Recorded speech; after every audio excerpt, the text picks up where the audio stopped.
বাঙালি রসনায় জিরা বাটায় ইলিশ মাছ ভুনা একটা অন্যরকম স্থান দখল করে আছে। আজকে আমার রান্নাঘরেই আমার প্রিয় ইলিশ মাছের ভুনা রান্না করব, আর তার জিরা বাটা দিয়ে।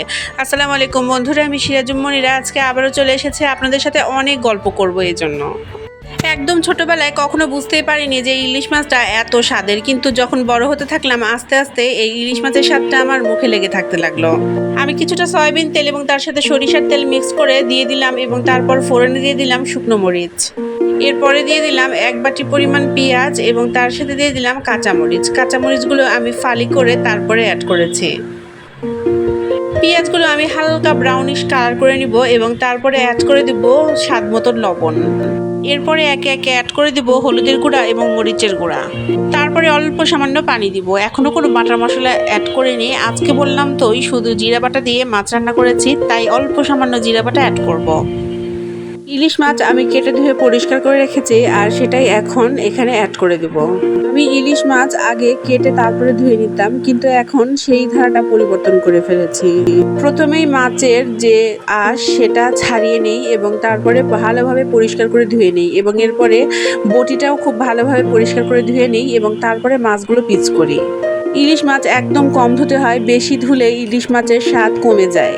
এখন একে একে ইলিশ মাছের টুকরোগুলো আমি ভাজা মশলায় অ্যাড করে দিব এবং তারপরে 2 পিঠ খুব সুন্দরভাবে ভেজে নিব মশলার সাথে। মাছ ও মশলা খুব ভালোভাবে কষিয়ে নিব। ইলিশ মাছ এমন একটা মাছ যা দিয়ে রান্না করবেন তাই দিয়ে খেতে ভালো লাগে। ইলিশ মাছ বেগুন দিয়ে, ইলিশ মাছ কচু দিয়ে বা যা খুশি তাই দিয়ে। আমি মাঝে মাঝে ইলিশ মাছের মাথাগুলো রেখে দিই, পরবর্তীতে কচু দিয়ে ঘন্ট করি, সেটাও খেতে অনেক ভালো লাগে। মাছটা মৃদু আঁচে কষানো হয়ে গিয়েছে, এখন আমি 1 কাপ পরিমাণ পানি অ্যাড করে দিব। পরিমাপ মতো পানি অ্যাড করে ঢাকনা দিয়ে ঢেকে মাত্র 10 মিনিট রান্না করে নিব এবং তারপরে মাছের রান্নাটা একদম তৈরি হয়ে যাবে।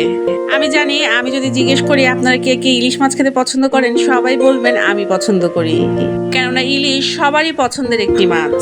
হয়তোবা 1% লোক বলবেন আমি খেতে পছন্দ করি না। আজকে গরম গরম সাদা ভাত দিয়ে আমি ইলিশ মাছ ও তার ঝোল মেখে খাবো। আপনারা অবশ্যই কমেন্টে বলে যাবেন যে ইলিশ মাছ আপনারা কি দিয়ে খেতে সবচেয়ে বেশি পছন্দ করেন। আজকে আমার এই ছোট্ট ভিডিওটি এখানেই শেষ করছি। আগামী দিন আবারও হাজির হয়ে যাব ঠিক একই সময়ে নতুন বা পুরাতন যে কোনো রেসিপি, এবং তার সাথে থাকবে এক ঝুড়ি গল্প।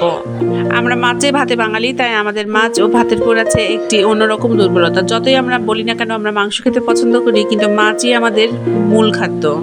আমি মাছ দিয়ে ভাত খাই, আর আপনারা পুরো ভিডিও দেখে অবশ্যই একটি গঠনমূলক কমেন্ট করে যাবেন। আর যারা নতুন আমার ভিডিও দেখছেন কিন্তু এখনও আমাকে ফলো দেননি, প্লিজ আমাকে ফলো দিয়ে যাবেন। সবার সুস্বাস্থ্য কামনা করে আমার আজকের ভিডিওটি আমি এখানেই শেষ করছি। আল্লাহ হাফেজ সবাইকে।